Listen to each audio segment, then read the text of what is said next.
Good morning, all of you. Welcome. In today's class, we are going to study the second part of the chapter that we had started yesterday, that is mechanism of blood clotting, यानी कि रक्त स्कंदन की जो प्रक्रिया है, blood का थक्का जमने की प्रक्रिया, उसका पार्ट फर्स्ट हमने कल पढ़ लिया था और आज हम लोग इसका सेकंड पार्ट पढ़ने जा रहे हैं. So let's start. हमने आपको बताया था पिछले क्लास में कि जो हीमोस्टैसिस का जो मैकेनिज्म होता है वो इनफैक्ट कुछ स्टेप्स में होता है. तो first step is vascular spasm, मतलब जहां पर भी टिश्यू में ब्लड वेसल्स में इंजरी होती है और जहां से ब्लीडिंग स्टार्ट होती है वहां पर क्या होता है कि जो ब्लड वेसल्स होते हैं उसमें ऐठन होती है, स्पाज्म होता है, there is kind of constriction, सिकुड़न हो जाती है, जिसकी वजह से कि the blood flow to that injured area is rather controlled और at least it is checked to some extent. मतलब उस एरिया में ब्लड जाने से थोड़ी देर रुक जाता है. फिर होता है प्लेटलेट रिएक्शन, जिसमें कि आपने देखा था कि उस प्लेटलेट रिएक्शन के बाद, क्योंकि जब इंजरी वहां पे होती है तो कुछ ऐसे फैक्टर्स निकलते हैं विच actually execute the aggregation of the platelets at the injured site. वहां पर जहां इंजरी हुई है वहां पर प्लेटलेट्स एग्रीगेट होते हैं और वहां पर कुछ फैक्टर जैसे वॉन विलिब्रेंड फैक्टर की एक भूमिका थी और दूसरे जो कुछ प्रोटीन्स निकलते हैं वहां पर, थ्रोम्बोक्सिन A2 वगैरह, इन सब की भूमिका थी. तो यहां तक हमने पढ़ लिया था, right? We had studied till here yesterday.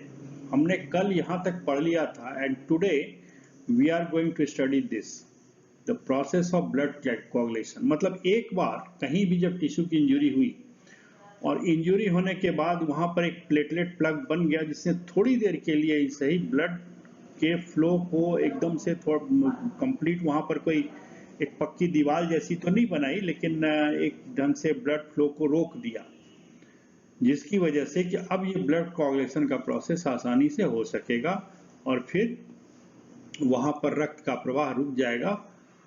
ठीक है, तो ये हम स्लाइड कल भी डिस्कस कर चुके थे. हमने आपको बताया था कि जब वेसल इंजरी होती है तो कोलेजन वहां पर एक्सपोज हो जाता है. Collagen is the layer that lies beneath the endothelial cells. फिर प्लेटलेट रिलीज रिएक्शन होता है, उससे सीरोटोनिन निकलता है, थ्रोम्बोक्सिन निकलता है, वैसोकंस्ट्रिक्शन होता है, रिड्यूस्ड ब्लड फ्लो होता है और थ्रोम्बोक्सिन A2 और जो दूसरे फैक्टर्स हैं वो क्या करते हैं, एग्रीगेशन के पश्चात एक हीमोस्टैटिक प्राइमरी प्लग बनाने का काम करते हैं. यहां तक हमने पढ़ लिया था. Now we have to study this part today, कि यहां हम देखेंगे कि जब वेसल इंजरी होती है तो कुछ टिश्यू फैक्टर रिलीज होते हैं, उससे एक ब्लड कोagulation का एक कैस्केड होता है.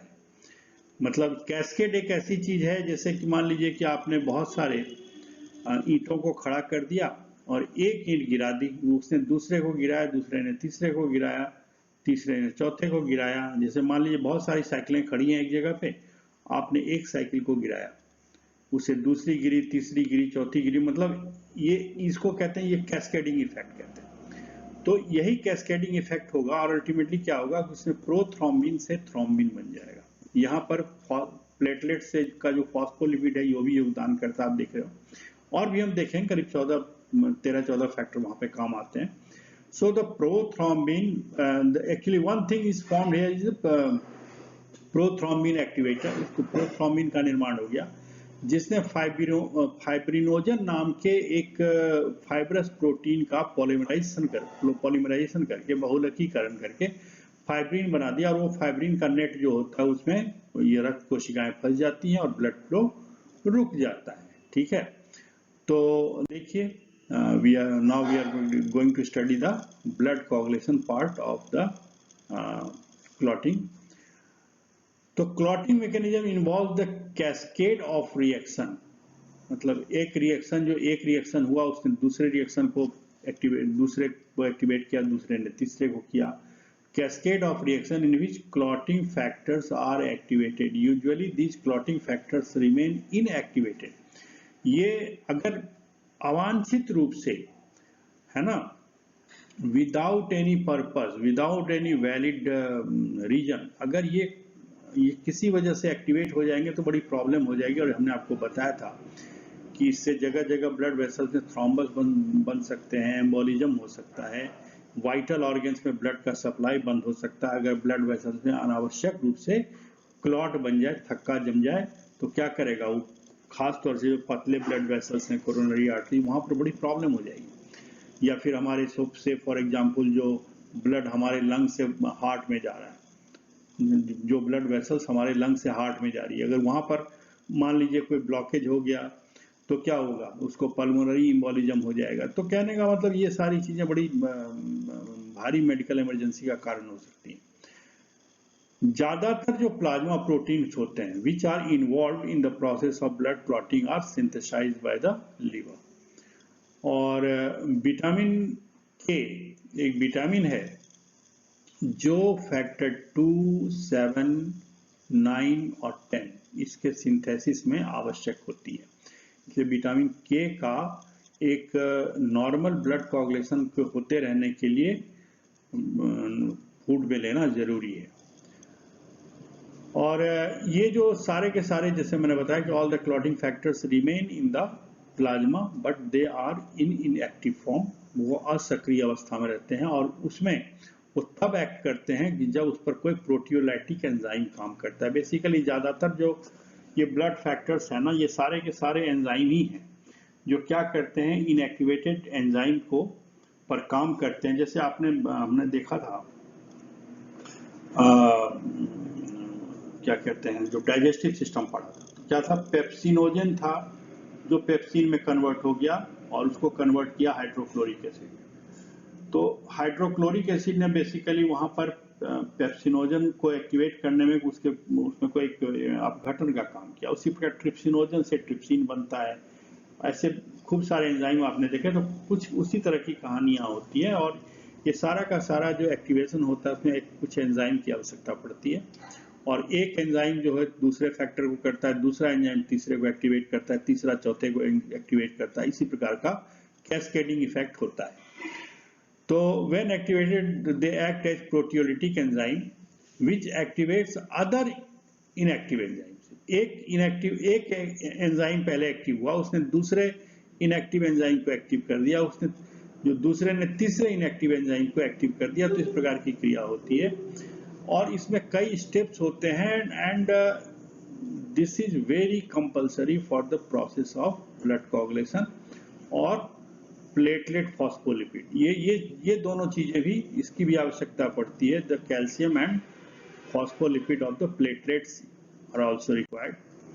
तो ये देखिए, ये हम एक जनरल समरी हम आपको पहले बता रहे हैं सो दैट की चीजों को समझने में आसानी होगी। तो देखिए बेसिकली ये दो पाथवे होते हैं दोनों। जैसे ये वाला जो पाथवे आप देख रहे हो, ये क्या है, इंट्रिंसिक पाथवे। इंट्रिंसिक पाथवे मतलब इसमें ये होगा कि ब्लड को किसी की ग्लास सरफेस से या कहीं पे से चिपकना होगा। और आमतौर पर ये शरीर में जब इंटरनल इंजरीज होती हैं ब्लड वेसल्स की, तब वहाँ एक्चुअली ये काम आती हैं।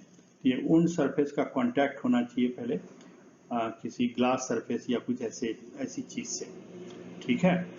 और फिर ये काम करता है। एक्सट्रिंसिक पाथवे जो ये आप देख रहे हो यहाँ पर, एक्सट्रिंसिक पाथवे ये आमतौर पर इंजरी या ट्रॉमा के केस में होता है। तो देखिए आप क्या देख रहे हो कि एक फैक्टर 12 है, यहां पर पहले प्री कैलिक्राइन था, ये कन्वर्ट हो गया कैलिक्राइन। कैलिक्राइन ने क्या किया कि फैक्टर 12 को 12A में बदल दिया। फिर यहाँ हाई मॉलिक्यूलर वेट काइनिनोजेन होता है, दूसरा एक प्रोटीन है, एंजाइम है, जो ये क्या करता है कि ये लगता है और फैक्टर 12 एक्टिवेटेड 12A लगता है। ये क्या करता है, फैक्टर 11 को फैक्टर 11A में बदल देता है यहाँ पर। फिर फैक्टर 11A जो है फैक्टर 9A को फैक्टर 9 को एक्टिवेट कर देगा। फिर ये जो फैक्टर 9 है ये फैक्टर 10 को एक्टिवेट कर देगा। और यहाँ पर देखिए कैल्शियम, फॉस्फोलिपिड, PL, ये सब की आवश्यकता ही पड़ती है उस फैक्टर के अलावा। और सबसे जो वाइटल फैक्टर है ना, जो सबसे लास्ट पॉइंट पर है, वो है फैक्टर 10। फैक्टर 10 जो है वो जब एक्टिवेट हो जाता है तो वो क्या करता है, ये बेसिकली प्रोथ्रोम्बिन एक्टिवेटर है ना। ये प्रोथ्रोम्बिन को थ्रोम्बिन में बदल देता है, और ये थ्रोम्बिन जो है ये क्या करता है, फाइब्रिनोजन के बहुलकीकरण या पॉलीमराइजेशन के द्वारा फाइब्रिन बनाता है। ये पहले सॉफ्ट क्लॉट बनता है, आप देखते हो कहीं भी कि जब खून जमता है तो एकदम से वो हार्ड नहीं हो जाता, आप पहले सॉफ्ट क्लॉट बनेगा, और फिर एक फैक्टर 13 होता है जो एक्टिवेट होकर के ये जो थ्रोम्बिन है ये फैक्टर 13 को भी एक्टिवेट करता है, ठीक है। तो थ्रोम्बिन ने पहले तो फाइब्रिनोजन से फाइब्रिन बनाया और दूसरी तरफ से फैक्टर 13 को एक्टिवेट कर दिया 13A में, और इससे एक फाइब्रिन का हार्ड क्लॉट बन गया। उसी प्रकार से आप देखिए एक्सट्रिंसिक पाथवे में क्या हो रहा है कि the first thing that thrombin is actually activating the factor 7 to 7A, मतलब एक्टिवेटेड 7, इसको एक्टिवेट करने में फैक्टर 12A की भी भूमिका होती है। फिर ये 7A और फैक्टर 3 इन दोनों ने मिलकर के भी फैक्टर 10 को एक्टिवेट किया। फैक्टर 10 जो है दो पाथवे से एक्टिवेट हो सकता है, इंट्रिंसिक पाथवे से और एक्सट्रिंसिक पाथवे से, और ये दोनों पाथवे आकर के मिलते हैं कहाँ पर, एक्टिवेटेड 10A में, जो आगे चल करके आप देखिए ये थ्रोम्बिन और इसमें बनाता है। और फिर ये देखिए ये सारे के सारे फैक्टर, जब अब थ्रोम्बिन ने सिर्फ यही नहीं किया कि फैक्टर 13 को एक्टिवेट कर दिया, इट ऑल्सो एक्टिवेटेड फैक्टर 5 क्या करता है कि this actually helps in the conversion of prothrombin into thrombin along with the factor 10 activated 10। उसी प्रकार से ये फैक्टर ये जो है ये थ्रोम्बिन जो है ये फैक्टर 8 को भी एक्टिवेट कर रहा है, और फैक्टर 8 जो एक्टिवेट होता है तो क्या होता है, फैक्टर 8 और फैक्टर 9A ये दोनों मिल करके क्या कर रहे हैं कि फैक्टर 10 को एक्टिवेट कर रहे हैं। तो इसी प्रकार से ये सारा बहुत इंटरट्विन्ड है, एक दूसरे से एकदम जुड़े हुए प्रक्रिया है। तो इसको एक ढंग से अगर ये समरी आपको समझ में आ गई तो आगे समझना बहुत आसान हो जाएगा। So there are two major pathway, intrinsic pathway, extrinsic pathway. इसमें क्या होता है कि both converge the common point पर दोनों आकर के कन्वर्ट करते हैं, that is factor X, activated X. Reaction 3 phase में होता है। Prothrombin activator is form, prothrombin activator मतलब फैक्टर 10A और दूसरे कुछ फैक्टर्स जो होते हैं वो फॉर्म हो जाते हैं। इसकी वजह से prothrombin is converted to thrombin and thrombin catalyses the joining of fibrinogen into fibrin mesh, MESH, mesh मतलब वो जाल। 13 सॉल्युबल फैक्टर्स इसमें इन्वॉल्व होते हैं। Some of this factors are dependent on vitamin K, हम बता चुके हैं आपको। Most of this factors are proteases, कि अक्सर ये सेरीन या दूसरे किसी एमिनो एसिड पर जाकर के अटैक करते हैं। प्रोटीएज मतलब the enzyme that breaks down और decompose the protein which actually breaks certain amino acid linkage, है ना, जो कुछ पॉलीपेप्टाइड लिंकेज को ब्रेक करते हैं, ऐसे को प्रोटीएज बोलते हैं। नॉर्मली ये इनएक्टिव होते हैं and they are activated sequentially, क्रमानुसार एक्टिव होते हैं, ऐसा नहीं सारा एक साथ एक्टिव हो जाएगा। एक ने दूसरे को एक्टिव किया, दूसरे ने तीसरे को किया, तीसरे ने चौथे को किया, process goes in a sequence, एक अनुक्रम में प्रक्रिया चलती है। और इसमें अगर किसी भी क्लॉटिंग फैक्टर का, वाइटल क्लॉटिंग फैक्टर का अगर कमी है, और ये कमी अक्सर जेनेटिक होती है, क्योंकि हो सकता है कि जो फैक्टर बनाने वाले जो जीन्स हैं वो उसकी मैलफंक्शनिंग से अगर कोई फैक्टर नहीं बन रहा है, that leads to the problem of haemophilia. Haemophilia 2-3 तरह के होते हैं, मैं एक स्लाइड में दिखाने की कोशिश करूंगा आपको, right. Phase 1 initiated by intrinsic और एक्सट्रिंसिक पाथवे, ये शुरुआत होती है टिश्यू डैमेजिंग इवेंट से, मतलब टिश्यू का तो डैमेज होना जरूरी ही है, ठीक है, and that involves a series of procoagulant. There are 2 kinds of chemicals in endothelial cells, in blood, plasma, platelets. 3 प्रकार के केमिकल मेडिएटर्स या एंजाइम वगैरह होते हैं। एक होता है procoagulant which actually execute the process of coagulation. जो क्या करते हैं कि कोगुलेशन की क्रिया को बढ़ाते हैं या कोगुलेशन की क्रिया कराते हैं। दूसरे होते हैं एंटी कोगुलेंट। मैंने आपको बताया था कि कोगुलेशन एक वरदान है, नहीं तो किसी भी छोटी सी इंजरी में भी आदमी की मौत हो सकती है, सारा ब्लड ही बह जाएगा। लेकिन ये वरदान तब अभिशाप में बदल जाता है जब अननेसेसरली हमारे इंटरनल ऑर्गन में अगर क्लॉटिंग होने लग जाए, तब फिर वहां पर क्या कहते हैं वो कुछ टिश्यू प्लाज्मीन और ये सारी चीज़ों की आवश्यकता पड़ती है। ब्लड को क्लॉट कराने के लिए कुछ इंजेक्शन देने पड़ते हैं, कुछ हमको दवाएं इंजेक्शन और एंजाइम यूज करने पड़ते हैं, है ना, प्लाज्मिनोजन कहते हैं। तो कहने का मतलब कि एक तो प्रोकोगुलेंट है जो कोगुलेशन की क्रिया को कराएंगे और they will activate the process of coagulation और क्लॉटिंग। दूसरे एंटी कोगुलेंट या एंटी क्लॉटिंग फैक्टर्स हैं जो अननेसेसरी, है ना, क्लॉटिंग नहीं होने देते।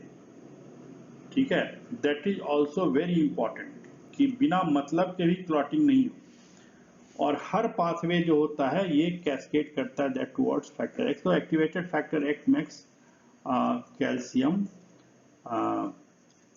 Platelet factor 3 and factor 5 to form prothrombin activator. मतलब ये activated X, calcium, platelet factor 3 और फैक्टर 5, ये चार मिल करके बनाते हैं प्रोथ्रोम्बिन एक्टिवेटर। अब प्रोथ्रोम्बिन एक्टिवेटर क्या करता है हमने समझ लिया था कि it actually converts the prothrombin into thrombin that sequentially convert the fibrinogen into fibrin, right. तो ये पाथवे टू थ्रोम्बिन होता है कि बस ये आगे हम बता चुके हैं, राइट। सो तीसरा फैक्टर है thrombin catalyses the polymerisation of fibrinogen. Fibrinogen रेसे होते हैं जिनको पॉलीमराइज करना पड़ता है तभी ये फाइब्रिन बन पाएगा। जैसे कोई जाल बनाना है और आपके पास धागे हैं, तो जब तक आप बुनोगे नहीं तब तक वो जाल थोड़ी ना बनेगा, नहीं बनेगा, कोई नेट नहीं बनेगा, मैश नहीं बनेगा। आपके पास वायर्स हैं और उसकी जाली बनानी है, तो जब तक आप उनको आपस में इंटरव्यूव नहीं करोगे, एक दूसरे से जोड़ोगे नहीं, तब तक वो नहीं बनेगा। तो जोड़ने की क्रिया तो पॉलीमराइजेशन एंड फाइब्रिनोजन के फाइबर्स का वो होता है and that actually results into the formation of the fibrin. So insoluble होता है एंड ये क्लॉट का स्ट्रक्चरल बेसिस है। अभी हम पहला ही जो स्लाइड आपने देखा था, इस जो चैप्टर को शुरू करने से पहली स्लाइड हमने दिखाई थी, तो उसमें हम देखा था कि किस प्रकार से फाइब्रिन का मेश बना हुआ है जिसमें सारी जो ब्लड सेल्स हैं आरबीसी, डब्ल्यूबीसी वगैरह अटक जाते हैं। Fibrin in the presence of calcium activates factor 13।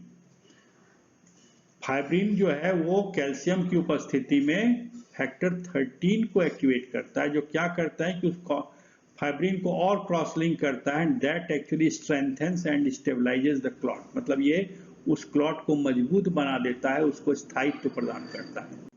ठीक है, तो intrinsic pathway all clotting factors are within the blood vessels में, सारे के सारे ब्लड वेसल्स में ये क्लॉटिंग स्लोअर होती है। और ये खास तौर से हमें लगातार टिश्यू की इंजरी होती रहती है, शरीर के अंदर भी जो ब्लड वेसल्स हैं उसमें लगातार इंजरी होती रहती है, लीकेज होती रहती है, और ये काम आमतौर पर प्लेटलेट्स कर लेता है। और प्लेटलेट्स की कमी से आप देखते हो कि वो, मैंने कल भी आपको बताया था, थ्रोम्बोसाइटोपिनिया करके एक बीमारी होती है।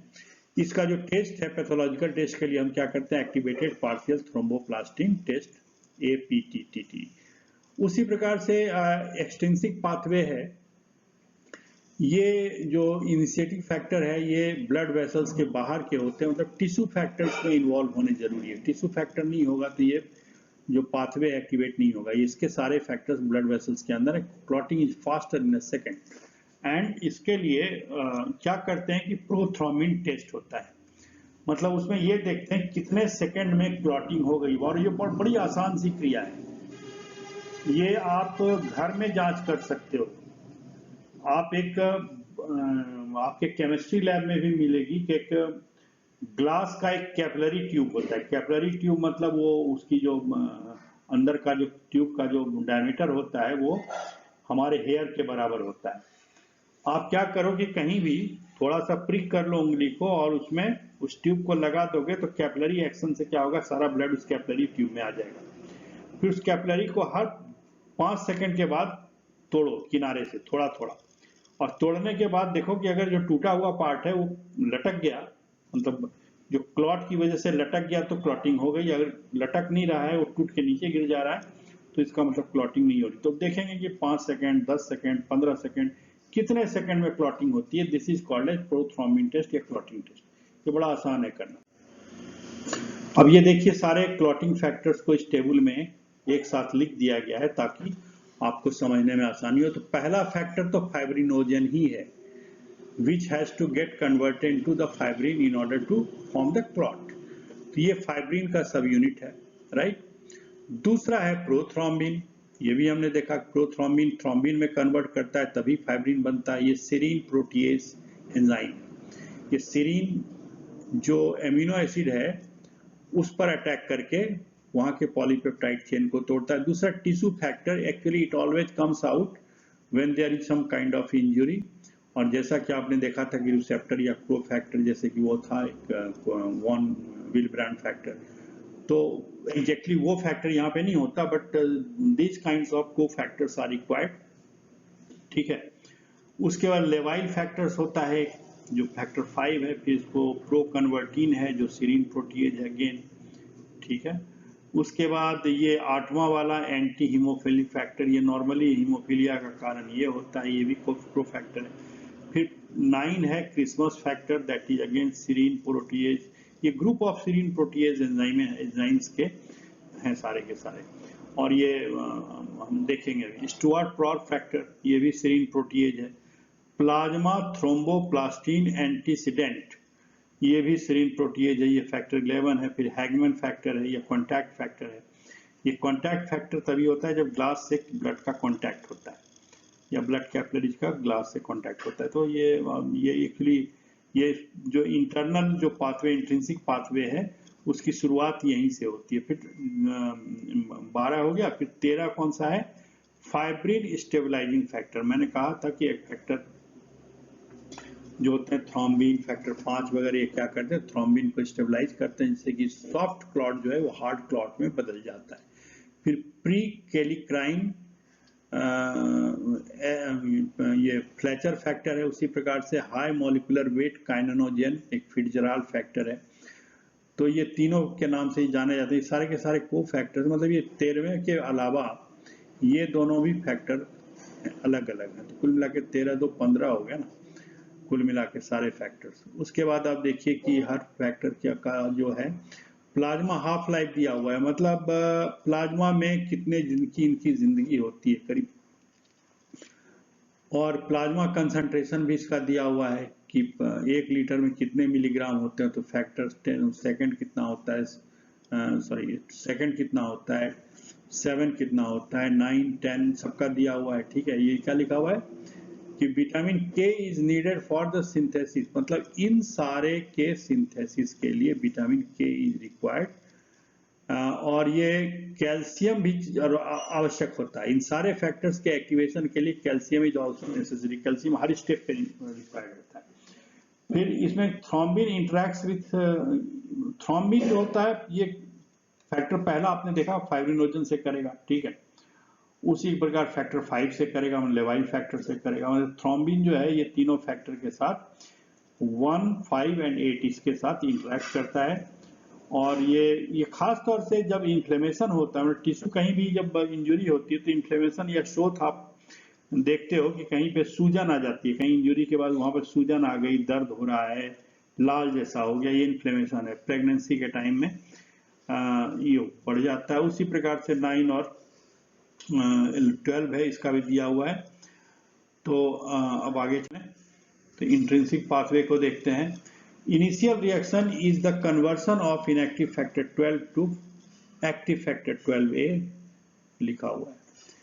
Second, factor 12 is activated in vitro by exposing blood to foreign surface। अगर खून को आप ग्लास के सरफेस पे रख देंगे तब भी वो एक्टिवेट हो जाता है। तो किसी भी फॉरेन सरफेस पे भी एक्टिवेट करने पर ये फैक्टर 12 जो होता है एक्टिवेट हो जाता है। और 12 को एक्टिवेट करने के बाद ये इसमें आप देखा था कि कैलिक्राइन की भी आवश्यकता पड़ती है।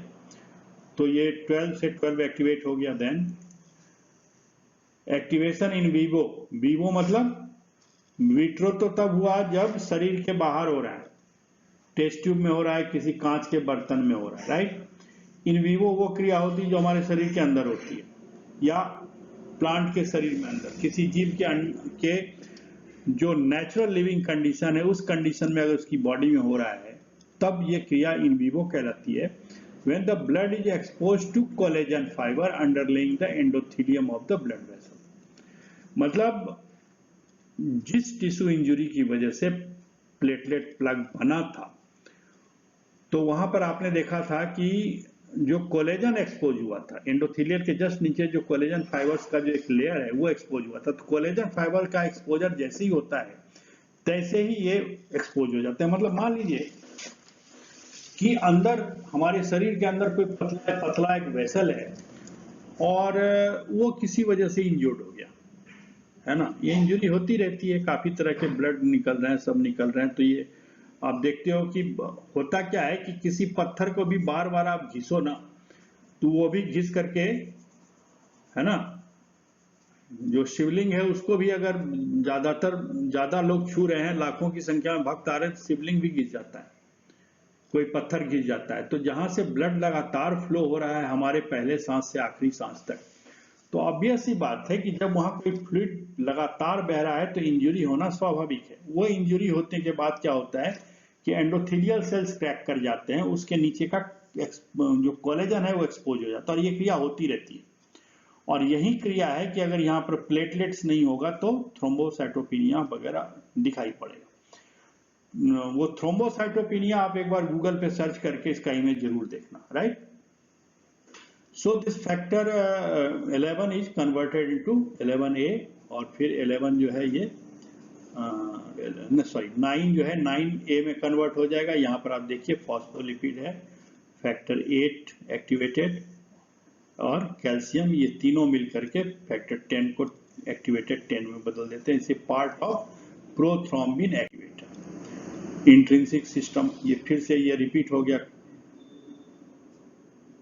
हाई मॉलिक्यूलर वेट काइनिनोजन और केलिक्राइन ये भी एक्टिवेट होता है। देखिए ये जो 12A है ना, ये क्या करता है कि प्री केलिक्राइन को केलिक्राइन में कन्वर्ट करता है। ये सीरीन प्रोटीएज है, हमने बताया आपको। तो 12 इज कन्वर्टेड 12A। यहाँ पर फिर HMW हाई मॉलिक्यूलर वेट काइनिनोजन, इसको 11 को 11A में, फिर 9A में, है ना। फिर यहाँ पर factor 8 phospholipid of the platelets, calcium and factor 8A, ये तीनों मिल करके और इसके साथ किसके साथ 9A के साथ मिल करके ये सारे के सारे these all are the proteins or the factors which actually converts factor 10 to activated 10. Then the activated 10 along with the phospholipid and calcium convert the prothrombin into thrombin. So these are the part of this, मतलब ये सारे के सारे क्या हुए, prothrombin activator हो गए। तो फिर थ्रोम्बिन बनता है तो वो फैक्टर 13 को 13A में कर देता है, स्टेबलाइज कर जाता है। बता चुके आपको। Extrinsic pathway requires contact with the tissue factors external to the blood. ये इसके बाहर का कोई जब तक टिश्यू फैक्टर नहीं होएगा, ये टिश्यू फैक्टर निकलते ही तब है when there is some sort of injury. जब टिश्यू में ट्रॉमा लाइक इंजरी हो जाती है तब टिश्यू फैक्टर कहीं पे रिलीज होते हैं और ये जरूरी होता है इसके शुरुआत के लिए, इनिशिएशन के लिए। This occurs when the trauma to the vascular wall and surrounding tissue, मतलब ये बड़ी सी इंजरी हो गई, पूरा जो रक्त नलिका की दीवार थी वो टूट गई और उसके साथ साथ आसपास के टिश्यू भी डैमेज हुए। जो वैस्कुलर वॉल में डैमेज था तब तो इंटरनल एक्सट्रिंसिक पाथवे था, लेकिन आसपास के टिश्यू जब डैमेज होते हैं then they releases the tissue factor and that actually leads to the continuation of this process. फिर एक्सट्रिंसिक फैक्टर जो है ये टिश्यू फैक्टर, इसको थ्रोम्बोप्लास्टिन, डैमेज टिश्यू से निकलता है ना tissue factor. Thromboplastin is a tissue factor that activates factor 7। फिर फैक्टर 7 जो होता है ये फैक्टर 7 और थ्रोम्बोप्लास्टिन जो टिश्यू फैक्टर ये मिलकर के ये एक्टिवेट करते हैं एग को। तो देखिए एक्सट्रिंसिक सिस्टम में ये थ्रोम्बोप्लास्टिन या टिश्यू फैक्टर है, ठीक है।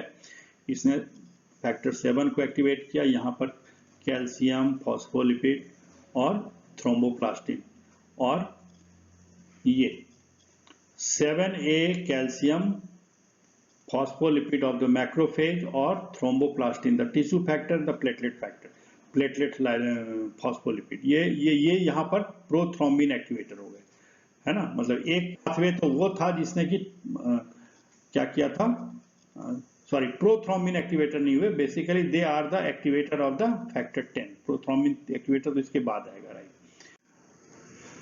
ये फिर से समराइज करके किया हुआ है, अब आपको समझ फिर से ये रिपीट हो गया कि जो ब्लड एंडोथेलियम रप्चर्स, वेसल का जो एंडोथेलियम रप्चर हुआ, अंडरलाइंग टिश्यू कोलेजन एक्सपोज हो गया, फिर प्लेटलेट जो होता है वो सरफेस पे जाके क्लीन करता है। इसलिए जब प्लेटलेट्स की मात्रा का कम होना जो होता है बहुत तरह की प्रॉब्लम देता है। ये इसमें स्पॉन्टेनियस ब्लीडिंग चालू हो जाती है नाक वगैरह से, है ना। और खास तरह से डेंगू का जो फिगर होता है, डेंगू का बुखार आता है तो उस समय प्लेटलेट्स काउंट लो होता है, और उसमें प्लेटलेट्स काउंट जरूरत से ज्यादा लो हो जाए तो उसमें फिर ट्रांसफ्यूजन करके प्लेटलेट चढ़ाना पड़ता है, नहीं तो पेशेंट जो है ना उसकी डेथ हो सकती है। सो दिस एक्चुअली प्लेटलेट्स वहां पर आते हैं, फिर वो मैंने आपको बताया ही कि कैलिक्राइन है और हाई मॉलिक्यूलर वेट काइनिनोजन है। वो क्या करते हैं कि इसको एक्टिवेटेड फैक्टर 12, एक्टिवेटेड फैक्टर 12 9 को एक्टिवेट, सॉरी 11 को एक्टिवेट करेगा, फिर फैक्टर 11 और कैल्शियम और फैक्टर 9A ये सब मिल करके,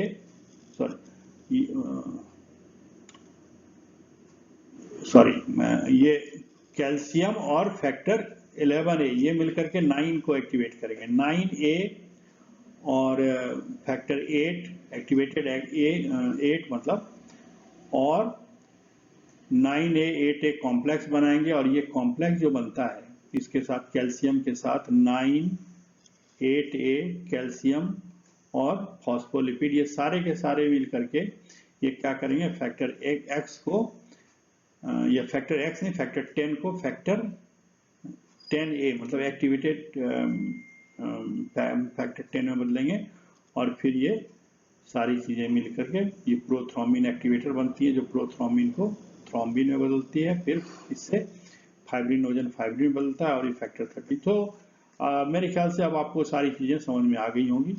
विटामिन के डिपेंडेंट फैक्टर्स हैं, और ये अगर ओरल कंट्रास्ट एंटीकोगुलेंट लिया जाए, ओरल मतलब ऐसे कई बार एंटीकोगुलेंट लेने पड़ते हैं। कुछ हार्ट के जो पेशेंट होते हैं उनको तो लगातार एंटीकोगुलेंट दिया जाता है, या ब्लड को पतला करने वाली चीज दी जाती है, ठीक है। और ये सारे के सारे फैक्टर जो होते हैं, हिपेरिन नाम का एक एंटीकोगुलेंट होता है, उससे अफेक्ट होते हैं, इसलिए हिपेरिन को एंटीकोगुलेंट की तरह यूज किया जाता है। चाहे एंटीकोगुलेंट की आवश्यकता पड़ती है लैब में भी या ऐसे भी, तो उसमें हिपेरिन दिया जा सकता है। दिस इज एंटीकोगुलेंट, मतलब ये कोगुलेशन की क्रिया होता है। ये वही रिवीजन वाला है जो हमने पहले आपको बता दिया था। क्लॉट जब बन जाता है तो फिर जब क्लॉट, पहले तो सॉफ्ट क्लॉट बनेगा, फिर हार्ड क्लॉट बनेगा, फिर आपने देखा होगा अगर आपको कोई ऐसी इंजरी हुई है कि क्लॉट धीरे धीरे रिट्रैक्ट करता है, मतलब क्लॉट का जो पूरा एरिया उसे सिकुड़ने लगता है। जब फुली फॉर्म क्लॉट अगर मान लीजिए 3 to 5 मिनट में ये बन जाता है, तो ये प्लेटलेट्स का कॉन्ट्रैक्शन होता है। ये क्लॉट के अंदर जो प्लेटलेट्स होते हैं वो कॉन्ट्रैक्ट करते हैं, इससे क्लॉट श्रिंक करता है, सिकुड़ता है, फाइब्रिन मेशवर्क को पुल करता है जो डैमेज वेसल्स को आप आपस में, और during the clot retraction serum is squeezed out from the clot. और जो रिट्रैक्शन होता है ना, शुरू में जो क्लॉट बनता है, फिर क्लॉट का जब रिट्रैक्शन होता है तो उसमें से कुछ सीरम अंदर से निकल जाते हैं। तो आप देखते होंगे कि जहां पर क्लॉट बना है उसके आसपास थोड़ा सा अंदर से ऐसा लगेगा कि स्पीच करके कुछ चीज निकाली हुई हो, पानी जैसा कुछ वहां पर दिखाई पड़ता है, कलरलेस फ्लूइड जैसा, वो सीरम। क्लॉट रिट्रैक्शन के बाद रिपेयर की क्रिया, क्लॉट रिट्रैक्शन हो गया, स्टेबलाइज हो गया फैक्टर 13 से। फिर वहां पर धीरे धीरे आप देखेंगे कि वहां पर प्लेटलेट डिराइव ग्रोथ फैक्टर है या एपिडर्मल ग्रोथ फैक्टर्स हैं। ये कुछ ऐसे फैक्टर्स होते हैं जो वहां पर खास तौर से पीजीडीएफ जो है ये ब्लड वॉल को रिपेयर करने लगा। मतलब क्लॉट तो एक ढंग से ये हुआ कि कहीं पे दीवार टूटी थी, आपने वहां एक दीवार ऐसे खड़ी कर दी ताकि अंदर बाहर कोई जा नहीं सके, लेकिन उसको प्रॉपरली बना करके पुराने दीवार की शेप में लाना पड़ेगा ना, उसी प्रकार का प्लास्टर करना पड़ेगा, सारी चीजें करनी पड़ी, तो वो काम करता है पीजीडीएफ। मतलब वहां पर जो टिश्यू की वॉल है, वेसल्स की, जो ब्लड वेसल्स या रक्त नलिका की वॉल है, उसको क्या कहते हैं, फिर से बनाते हैं, रिपेयर करते हैं।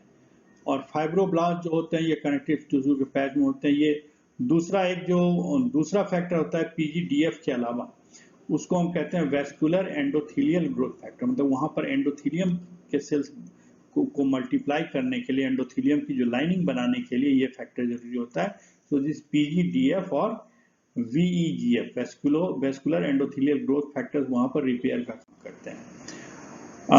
फिर वो रिपेयर के बाद आप देखते हैं कि एक बार टिश्यू रिपेयर हो जाता है, स्कार हट जाता है, फिर स्कार हटने के बाद क्या होता है कि जो स्किन है पहले जैसी हो जाती है। अब ये मैंने कुछ हीमोस्टैटिक डिसऑर्डर्स के बारे में लिखा है कि जो हेरिडेटरी होते हैं, मतलब ये जेनेटिक होते हैं, या तो माँ बाप से आते हैं या म्यूटेशन से हो सकता है, लेकिन अक्सर ये जेनेटिक होते हैं। तो एक होता है हीमोफीलिया ए, सबसे कॉमन टाइप का है।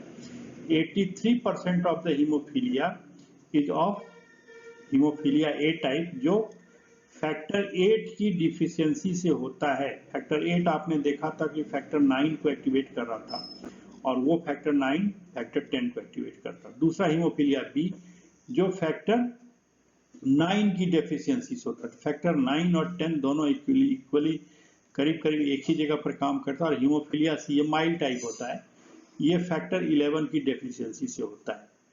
तो 3 प्रकार का हीमोफीलिया मैंने बताया। हीमोफीलिया ए, जिसमें फैक्टर 8 जो होता है उसकी डेफिशिएंसी से होता है। उसके बाद हीमोफीलिया बी, जो फैक्टर 9 की डेफिशिएंसी से होता है। और हीमोफीलिया क्या करें, सी, जो फैक्टर 11 की डेफिशिएंसी से होता है। इन 5000 to 10,000 मेल्स बर्थ जो होता है, मतलब 5 से 10,000 जो मेल्स का बर्थ होता है उसमें से एक हीमोफिलिक होता है। हालांकि ये आंकड़ा यहाँ के लिए ज्यादा लग रहा है मुझे, ये यूएस का आंकड़ा है। 12,000 लोग जो होते हैं हीमोफीलिया से मरते हैं। हिंदुस्तान में भी हीमोफीलिया के पेशेंट है, लेकिन यहाँ ये जेनेटिक प्रॉब्लम कम है। और आपने शायद सुना होगा कि जो इंग्लैंड का जो राज परिवार है वहां पर हीमोफीलिया पाए जाते थे, ठीक है। और खास तौर से ये जो हीमोफीलिया वाला जो जीन है ये एक्स लिंक्ड जीन है। मतलब होता क्या है कि मदर साइड से आता है, लेकिन अब मान लीजिए कि फीमेल है तो फीमेल में एक एक्स अगर हीमोफिलिक है और दूसरा नॉर्मल है, तो क्या होगा, हीमोफिलिक वाला क्या कहते हैं, रेसेसिव कंडीशन में आ जाएगा और वो नॉर्मल रहेगी लेडी।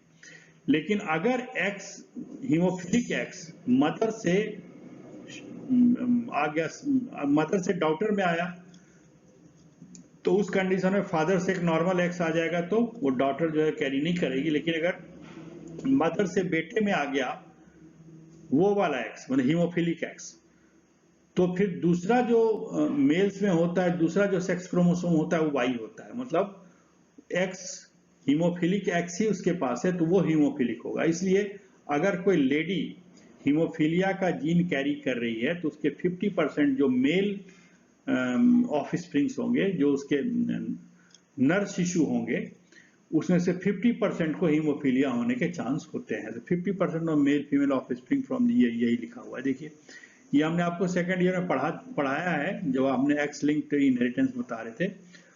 और अगर कोई मेल है, ठीक है, मेल है, उसके अंदर अगर हीमोफीलिया का जीन है, ठीक है, तो 100% फीमेल ऑफ स्प्रिंग जो होगा वो हीमोफीलिया को कैरी करेगी, ठीक है। और करीब करीब हीमोफीलिया के जो 1/3 केस होते हैं they come from the spontaneous gene mutation. तो इसके साथ हम ये चैप्टर खत्म करते हैं। Thank you very much.